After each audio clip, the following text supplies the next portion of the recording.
guys, tingnan nyo tong kalsada rin sa EDSA. Napansin nyo ba tong gitna? Tinungkap-tungkap, no? Pero kung mapapansin mo yung mga katabi niya, oh, ayun, oh, pati yung sa kabila.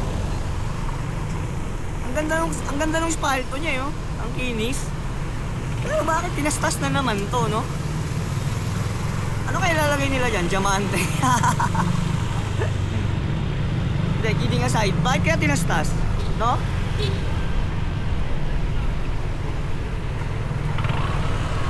Ayan, oh. Tapos yun doon, sa may along... Saan pa banda yun? Basta galing doon sa Pasay eh, papunta rito. At sa Guadalupe, no? Inispalto ron, tapos yung pinakagilid, hindi tinapos, parang... Alam niyo yung parang daanan ng bike lane na hindi na ispalto ng... Hindi sinama sa ispalto, ganon. Kung sana straight na ganyan na parang hindi niya nang guhit na to. Kaso hindi eh. Parang gano'n siya, oh. Bukab-bukab. Pero ito ang kulit, no? Ang ayos-ayos pa nung ispalto. Wala naman ako nakitang sira niya, no?